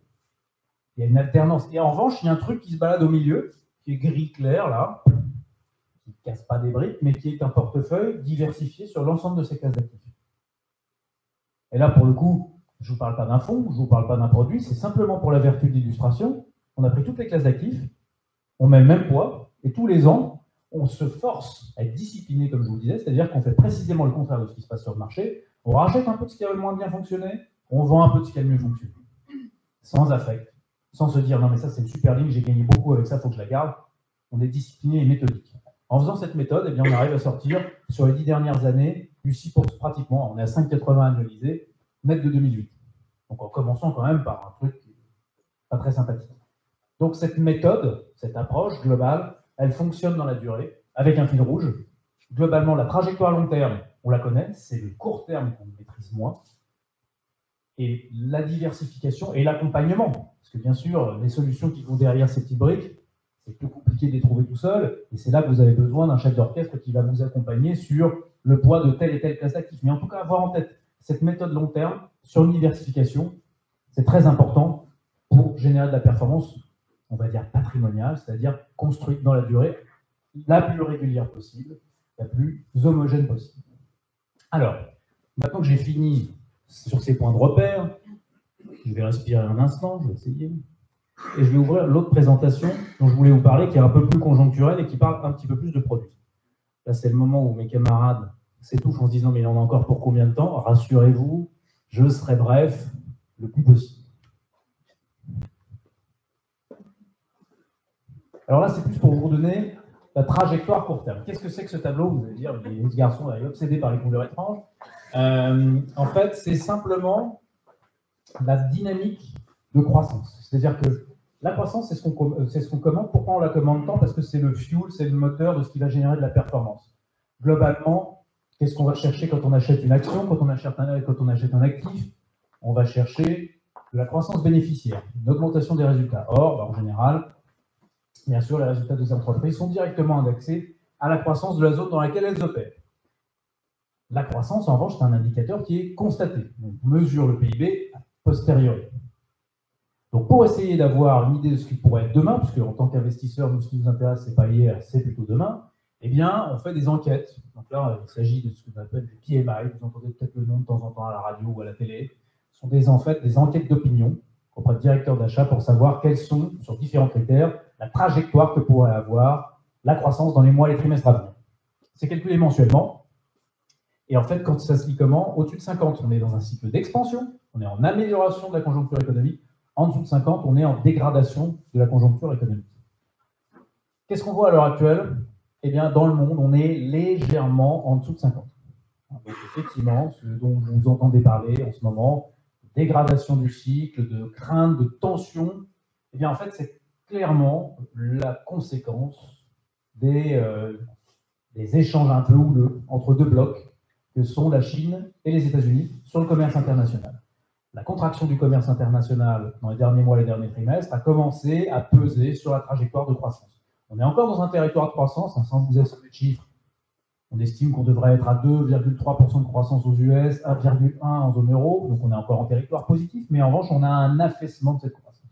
On a une croissance qui s'infléchit parce que, justement, le commerce international est en train de se contracter. Et d'ailleurs, de ce point de vue-là, ayons en tête que les économies les plus sensibles à l'évolution du commerce international, malheureusement, vous allez dire, c'est pas possible que ça charge, sont l'Europe et le Japon. Puisque, en un chiffre, vous avez entre 20 et 25% du PIB US qui vient du commerce international, un peu moins de 40% pour la Chine. C'est contre-intuitif, mais c'est moins de 40% pour la Chine, alors que c'est 80% pour la zone euro. On compte les échanges intra-zones, hein. Il y a un biais statistique, mais néanmoins, c'est quand même quelque chose de totalement prégnant dans la trajectoire de croissance de la zone euro. Donc du coup, on a une dégradation du schéma global.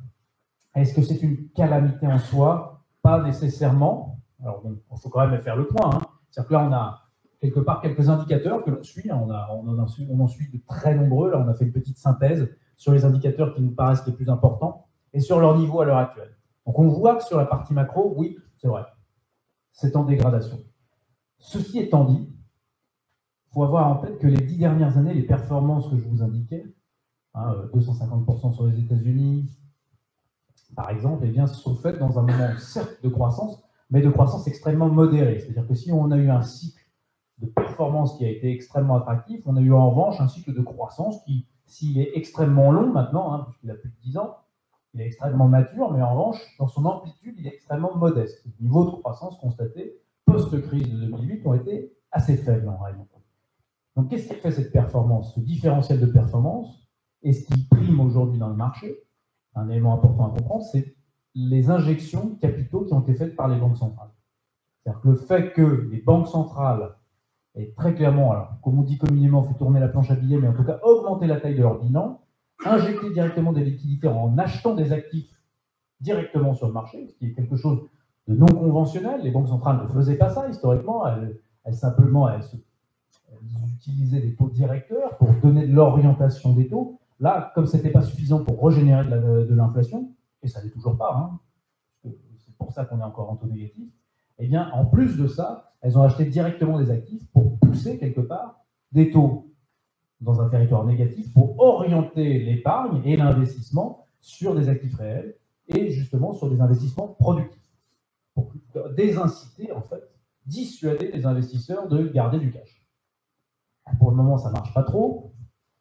Ça marche modérément, puisque le cash continue à collecter même sur des taux négatifs, mais on commence à avoir une inflexion de ces flux de capitaux. Et il y a quand même eu des actifs colossaux qui sont déversés sur les marchés d'actions, notamment, sur les marchés obligataires, qui ont été le premier récipiendaire de ces flux et qui expliquent les performances colossales qui sont faites sur la baisse des taux. Les taux négatifs, ce sont des performances extraordinaires ces dernières années sur les marchés obligataires. Donc, du coup, c'est vrai que oui, le cycle est en dégradation, mais on reste dans un territoire de croissance, dans un monde qui n'est pas trop endetté. Il y a eu un transfert de dette du privé vers le public. Mais néanmoins, sur l'endettement privé, c'est-à-dire les entreprises et les ménages, on reste dans un cadre de dette relativement maîtrisé et surtout un coût de la dette qui est extrêmement faible, avec un plein emploi dans beaucoup de zones d'emploi, notamment aux États-Unis, bien sûr, qui reste le cœur, en tout cas, de la machine, et notamment la consommation domestique américaine, qui est le socle de la croissance dans laquelle on vit à l'heure actuelle. C'est l'élément central. Tant que le consommateur américain tient, on peut avoir un cycle qui se prend. Or, les élections approchant, la Banque centrale américaine, la Fed, injectant elle aussi des liquidités nouveaux, rebaissant les taux depuis le début de l'année, eh bien, on peut estimer que dans les mois et les trimestres à venir, la probabilité de récession reste très faible. C'est ça qui est important à avoir en tête. Et donc, dans un schéma où le risque de récession à court terme est faible et on a des banques centrales qui injectent beaucoup de liquidités, eh bien, les actions, elles sont pas très attractives en valorisation, elles sont pas chères non plus, elles sont au milieu du gué. La valorisation des actions ne donne pas de gros indicateurs à l'heure actuelle. On est à peu près sur les moyennes historiques, sauf sur les marchés émergents où on est en dessous de la moyenne historique. En revanche, eh bien, le contexte actuel d'injection de liquidité fait que c'est l'actif le plus attractif de très très loin au sein de tous les actifs financiers. C'est de très loin le plus investissable. Et d'ailleurs, il y a un point de repère de ce point de vue-là. Très facile. C'est-à-dire qu'il y a un thème qui nous intéresse, je vais vous en dire deux mots, c'est le rendement. C'est un bon fil rouge en termes d'investissement pour justement avoir des points de repère tangibles sur ce que peut générer la performance. Donc le rendement, c'est vraiment le revenu qui est détaché de l'actif que je détiens. Ce n'est pas la performance, c'est-à-dire pas l'évolution du prix, c'est ce que je vais toucher directement comme coupon, comme revenu. Et bien de ce point de vue-là, si on prend un portefeuille diversifié sur le marché européen, historiquement, si j'ai un portefeuille qui est constitué de 50% d'actions et de 50% d'obligations, dans la durée, la contribution de mes obligations à ce fameux revenu, à ce rendement, elle est de 60%, un peu plus que le poids, et 40% qui vient du dividende des actions.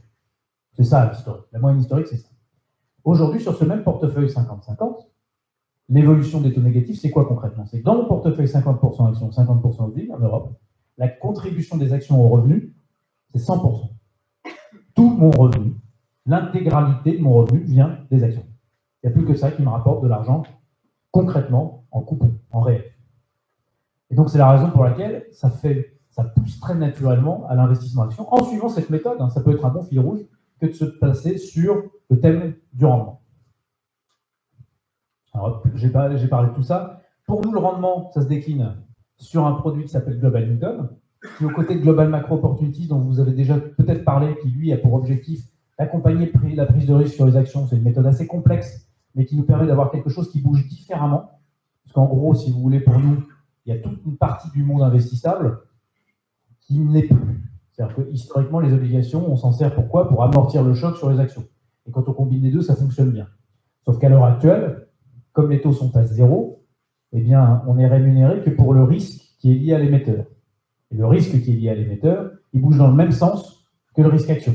Donc, que ce soit vers l'action ou la prime de risque qu'il offre quand il emprunte, ça bouge dans le même sens. Et donc, du coup, la décorrélation, la diversification que je vais aller chercher, comme sur le damier, en disant j'ai des trucs qui bougent différemment, eh bien, je ne la retrouve pas. Alors, parce que mon facteur de risque est le même. Ce qui signifie que je vais devoir utiliser des méthodes de gestion plus complexes, en faisant de l'arbitrage entre classes d'actifs, entre zones géographiques, pour retrouver une autre forme de risque et faire en sorte que justement, j'ai un moteur qui tourne sur plusieurs cylindres et une allocation qui soit vraiment diversifiée. C'est à ça que sert Global Macro Opportunity. Et Global Income, qui est le fonds dont je voulais vous dire deux mots ce soir, c'est parce que c'est un fil rouge qui nous paraît intéressant en ce moment, qui est celui justement du revenu, du rendement. Donc qu'est-ce qu'on fait dans ce fonds? Eh bien, on utilise nos ressources, notre plateforme de gestion mondiale, pour aller chercher les opportunités de revenus là où elles sont. Peu importe la classe d'actifs. Ça peut être des actions, ça peut être des obligations, ça peut être des titres hybrides, des obligations convertibles, des actions préférentielles, ça peut être aussi du crédit hypothécaire, bref, tout ce qu'on peut trouver comme type d'actifs, ou des foncières cotées, tout ce qu'on peut trouver comme actif qui génère du revenu. Et là, on ne se donne pas de limite, on veut simplement rester sur un profil de risque qu'on va qualifier d'équilibré. Donc avec assez peu de variabilité et avec un socle qui va être constitué par le revenu en termes de performance. C'est ce que vous voyez ici, en fait. En bleu, vous avez, depuis le lancement du fonds fin 2008, l'évolution du prix de la part qui détache un coupon, puisque le fonds existe en deux versions. Soit je détache un revenu trimestriel, soit je capitalise, notamment dans le cadre d'un contrat d'assurance vie. Ça, c'est la courbe violette, avec le prix de la part qui capitalise. Et en bleu, c'est celle qui détache, avec les bâtonnets gris qui sont, en fait, le niveau de revenu qu'on a offert sur le fonds. Donc, qui sont des revenus trimestriels qui ont été compris entre 4 et 5,80 en rendement annualisé. Donc, avec une moyenne de rendement annualisé qui était à 4,5. Donc, c'est ce niveau de revenu qu'on arrive encore aujourd'hui à générer et qui fait le socle de la performance. Et après, si on a des fonds pris, tant mieux. En l'occurrence, on en a eu, mais le tempo de lancement a été plutôt bon, puisqu'on a lancé le fonds fin 2008. Et donc, sur la période, on a fait 7,5 de performance annualisée sur ce produit. Mais ce qui est important, surtout à avoir en tête, c'est cette ouverture internationale que peut offrir le produit. Je vais en revenir à ce damier en conclusion, mais c'est assise très large. C'est-à-dire que peu importe d'où va venir le revenu, on aura la capacité a priori de le faire et en mettant à disposition l'intégralité de ces équipes. C'est-à-dire qu'on va avoir une véritable vision globale et on va chercher les opportunités là où elles sont en déléguant. En fait, il y a une équipe qui fait l'allocation et ensuite on laisse aux spécialistes le soin de choisir les titres sur chaque classe d'actifs. Et donc, c'est sans doute sur ce type de produits, des produits globaux, internationaux qui demandent beaucoup de recherche, beaucoup de ressources. C'est sans doute là qu'il faut venir nous chercher et c'est pour ça qu'on a été sélectionné par CGP One. J'espère que j'ai pu répondre à quelques-unes de vos questions si vous en aviez. De toute façon, je ne compte pas partir, puisque je ne partirai pas sans avoir partagé un verre avec vous avec grand plaisir. Je vous souhaite une excellente soirée et je laisse la parole à mon camarade David Petit. Merci beaucoup.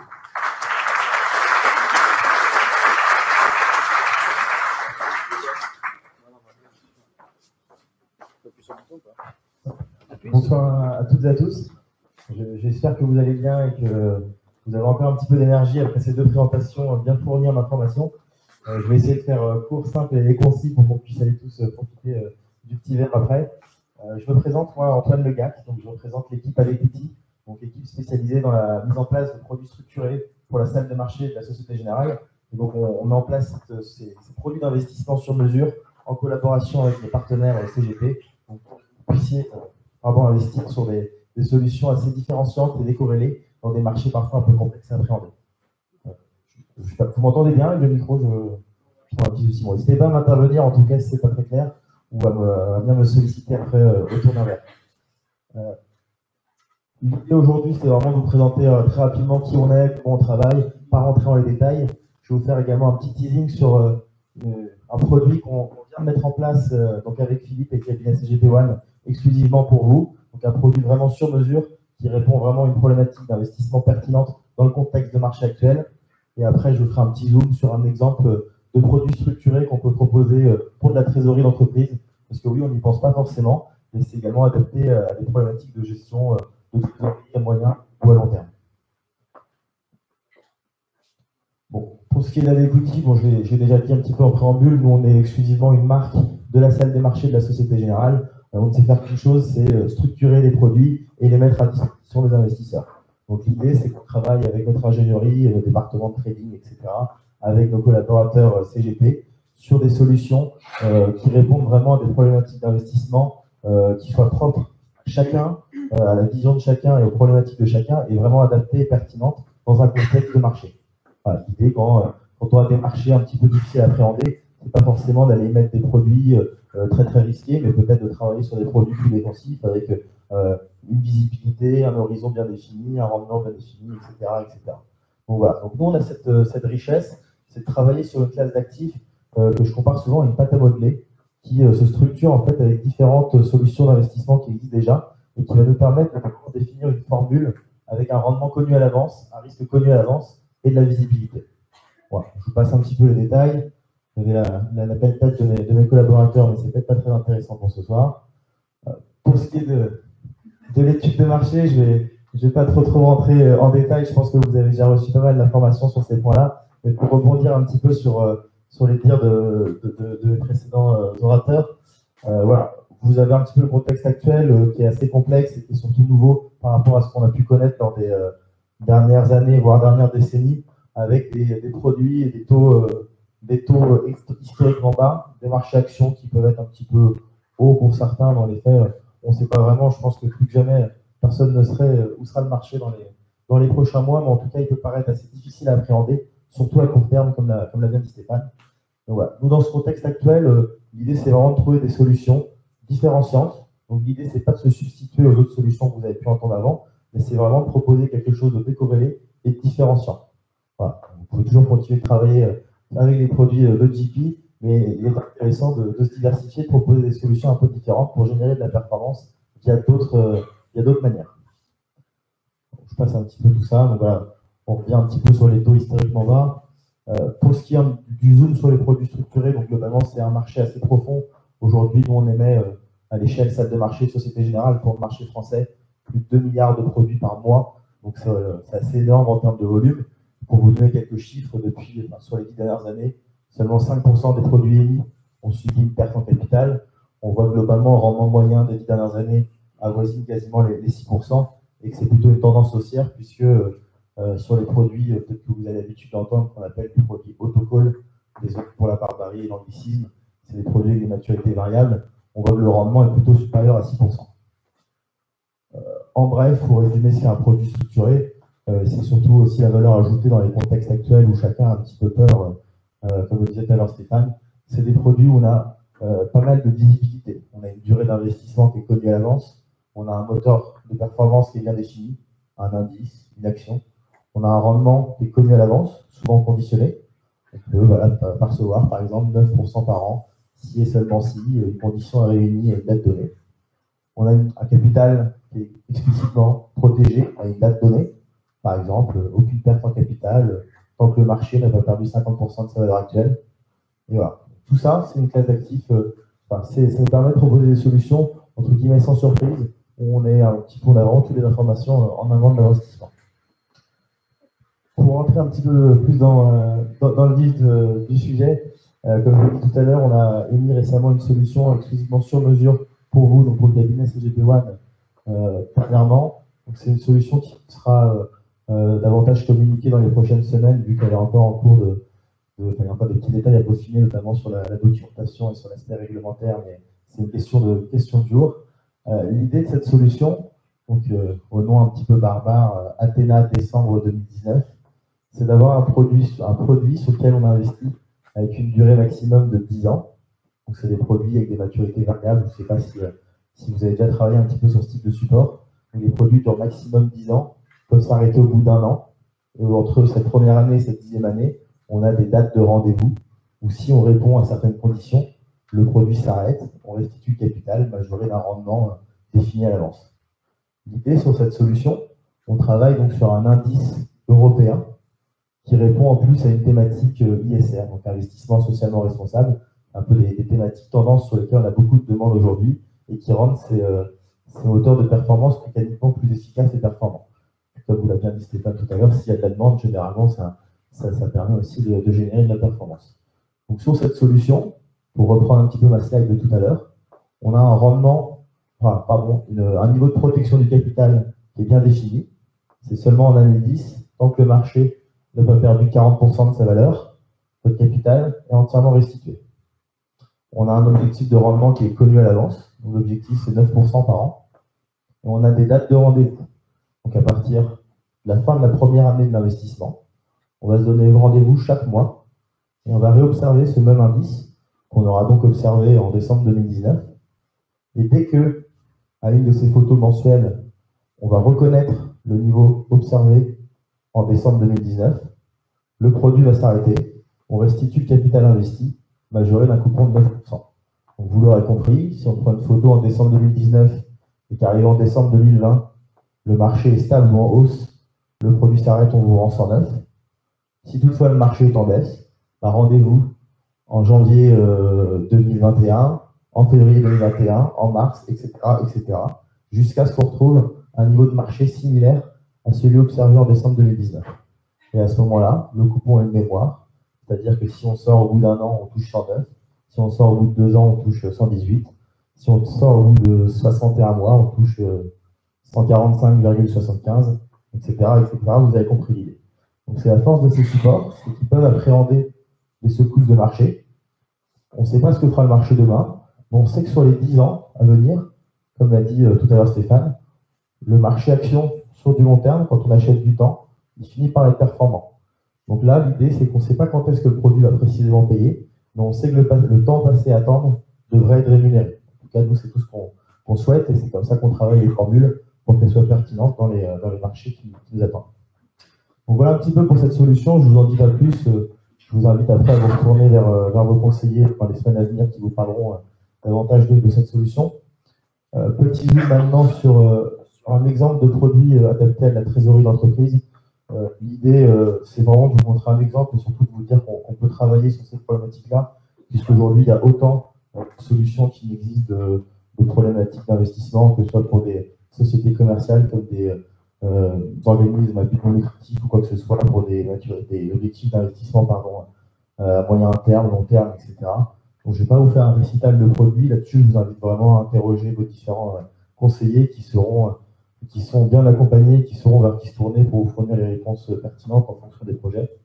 Ici, alors, je ne vais pas changer de nom, excusez-moi, mais l'idée c'est d'avoir un produit où en fait le capital investi n'est pas mis à risque sur le marché action. C'est-à-dire que quoi que le marché action fasse, ça ne va pas impacter le capital investi. Ici, le capital investi est mis à risque sur la solvabilité de deux émetteurs. Je m'explique. Aujourd'hui, on parle souvent de produits à capital garanti qui vont disparaître, etc. Dans les faits, nous, c'est ce qu'on aime à rappeler, c'est que le capital garanti, ça n'a jamais existé. C'est toujours un émetteur, une banque, un assureur, un pays, qui vous propose un contrat, qui vous dit qu'à une certaine date, il vous garantira votre capital. Toutefois, si cet émetteur, que ce soit par exemple Generali ou l'État français ou Société Générale, venait à disparaître, bah, vous pourrez toujours essayer de réclamer le capital. Bon, aujourd'hui, en France, il y a quand même quelques petites garanties pour protéger chaque investisseur. Mais l'idée, c'est que si l'émetteur disparaît de la circulation, le contrat qui garantit le capital aussi. Donc là, sur le support, on vient dire que tant que Société Générale et que Generali honorent toutes leurs dettes et donc restent stables sur le plan de leur solvabilité, le capital décidément. Pour ce qui est du rendement, forcément, quand on travaille sur des supports d'investissement avec vraiment un risque très maîtrisé, le rendement est plus modeste. Ici, sur cette solution, les 2 premières années, quoi qu'il arrive, on a un rendement de 2%. Et à partir de la 3e année, là, on va parler de marché action. On dit que si et seulement si le marché action européen est stable ou haussier, on va toucher 3%. Voilà. En grosso modo, 2% les 2 premières années et 3% conditionnés par des niveaux de marché de l'année 3 à l'année 10, avec un capital intégralement protégé tant qu'il n'y a pas d'impact sur la solvabilité de la Société Générale et Generali. Voilà. Toute cette gymnastique, c'est pour vous montrer qu'on peut essayer de trouver des solutions vraiment pertinentes dans le marché actuel. Et pour cela, je vous invite vraiment à solliciter tous les conseillers pour qu'on puisse vous proposer de belles choses. J'ai essayé d'être le plus bref et le plus rapide. L'idée, ce n'était pas de faire un cours magistral sur les produits structurés, mais n'hésitez pas en tout cas à venir m'encourager si vous avez des questions sur cette classe active qui n'est pas toujours très intuitive. Ce sera un plaisir de vous y répondre avec un petit verre. Je passe la main à Philippe qui voulait peut-être vous faire un petit mot et je vous dis à tout à l'heure.